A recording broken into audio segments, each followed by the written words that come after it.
आज की यह सच्ची घटना पश्चिमी बंगाल की राजधानी यानी कि कोलकाता की है। कोलकाता में एक RG Kar medical college and hospital है। हॉस्पिटल की चौथी मंजिल पर एक सेमिनार हॉल है जहां पर अक्सर डॉक्टर जाकर आराम करने पहुंच जाते हैं। इसी हॉस्पिटल में एक लड़की होती है जो कि चेस्ट मेडिसिन डिपार्टमेंट की पोस्ट ग्रेजुएट की सेकंड ईयर की स्टूडेंट होती है। 8 अगस्त की रात लगभग 2 बजे के आसपास वह भी उस सेमिनार हॉल में आराम करने के लिए पहुंच जाती है। तो कहानी को आगे बढ़ाने से पहले आपसे अनुरोध है कि अगर आप चैनल पर नए हैं तो प्लीज़ चैनल को सब्सक्राइब करके घंटी वाले आइकन को दबाना मत भूलना। अगले दिन यानी 9 अगस्त की सुबह लगभग 6 बजे के आसपास एक डॉक्टर उस लड़की को बुलाने ऊपर जाता है, लेकिन जब वह दरवाजा खोलता है तो देखता है कि ट्रेनी डॉक्टर यानी कि वो लड़की चेहरे पर हाथ रखकर सोई हुई है। वह वापस लौट आता है। अब कुछ टाइम बाद कोई और दूसरा कर्मचारी ऊपर जाता है। जैसे ही वह उस ट्रेनी डॉक्टर के पास पहुंचता है तो वह घबरा जाता है। वह देखता है कि उस ट्रेनी डॉक्टर की मौत हो चुकी थी। उसकी बॉडी खून से लथपथ पड़ी थी। शरीर के निचले हिस्से पर तो कपड़े तक नहीं थे। ऐसा लग रहा था कि मानो किसी ने उसे बड़ी ही बेरहमी से मारा हो। इससे पहले जो डॉक्टर आया था उसे सिर्फ उसका मुंह दिख रहा था, बाकी का शरीर टेबल से ढका हुआ था। उसने तो सोचा था कि वह सोई हुई है। वह दूर से ही वापस लौट गया था। अब यह सब देखकर वह कर्मचारी तुरंत ऊपर से नीचे आकर साथ के लोगों को इसकी जानकारी देता है कि किसी ने फला ट्रेनी डॉक्टर की हत्या कर दी है। अब तो जैसा कि अमूमन होता है कि लोग पास में जाकर खुद देखना चाहते हैं कि क्या हुआ है, तो यहाँ भी जिसने सुना वह सेमिनार हॉल की तरफ उसे देखने के लिए भागा चला जा रहा था।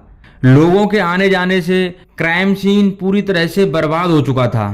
इस घटना की जानकारी जब वहाँ के प्रिंसिपल को दी जाती है तो वह शुरुआत में इस मामले को गंभीरता से नहीं लेते हैं, पर जैसे ही उन्हें क्राइम सीन की फोटो दिखाई जाती है, फोटो देखकर उनकी आंखें खुल जाती हैं। अब हॉस्पिटल से 10:53 पर परिवार को सूचना दी जाती है कि तुम्हारी बेटी की तबीयत ठीक नहीं है, वह बीमार है।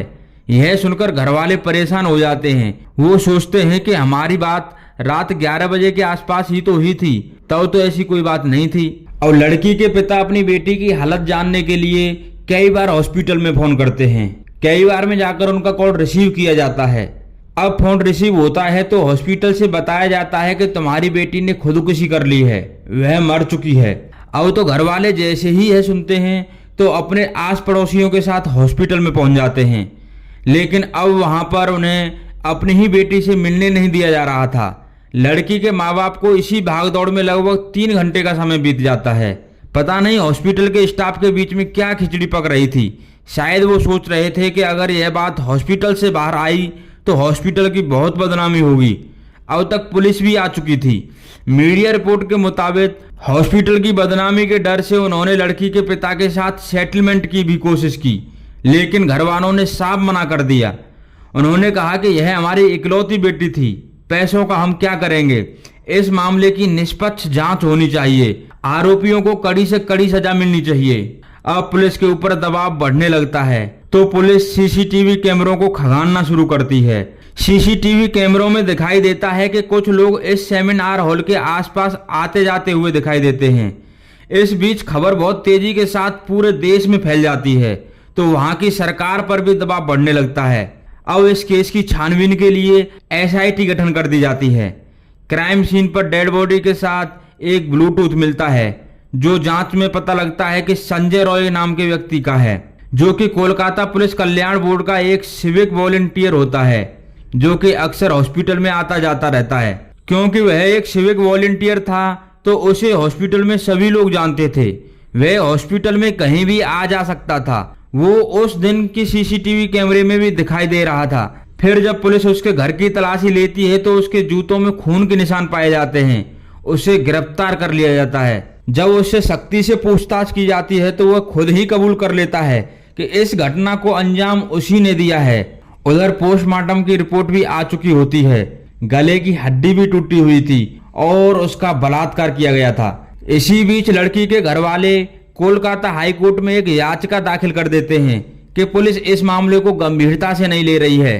पुलिस को यह मामला 9 अगस्त को मिलता है। 4 दिन बाद यानी कि 13 अगस्त को कोलकाता हाई कोर्ट ने इस मामले को संज्ञान में लिया और केस सीबीआई को दे दिया जाता है। अब 14 अगस्त से सीबीआई अपने काम में लग जाती है। सीबीआई जब संजय रॉय से पूछताछ करती है तो वह उन्हें बताता है कि साहब मैं बहुत नशे में था, मुझे तो यही मालूम नहीं है कि जब मैं उसका बलात्कार कर रहा था तब वह जिंदा थी या मर चुकी थी। इस केस को अब सुप्रीम कोर्ट ने भी अपने संज्ञान में लिया है। 22 अगस्त 2024 तक सीबीआई को अपनी रिपोर्ट देनी है। फिलहाल बताया जा रहा है कि सीबीआई की रडार पर 2 लोग हैं। एक तो इस केस का मुख्य आरोपी संजय रॉय, जिसने खुद ही कबूल किया है कि इस घटना को अंजाम उसने दिया है। दूसरा इस हॉस्पिटल के प्रिंसिपल संदीप घोष, जिन्होंने नैतिकता के आधार पर अपना इस्तीफा दे दिया था। लेकिन इनकी नैतिकता तो आप समझ ही गए होंगे। शुरुआत में तो इन्होंने इस मामले को गंभीरता से ही नहीं लिया था। पुलिस को भी काफी देर से सूचना दी गई, माँ बाप को भी लड़की से मिलने नहीं दिया गया और तो और मामले को दबाने की पूरी कोशिश की। इस केस का लगभग 95% काम तो कोलकाता की एसआईटी टीम ने ही कर दिया था संजय रॉय को पकड़कर। बाकी का काम सीबीआई 22 अगस्त को अपनी रिपोर्ट देकर पूरा कर देगी। पूरा देश इस घटना पर अपनी पैनी नजर बनाए हुए है। इस मामले को सब लोग जानना चाहते हैं।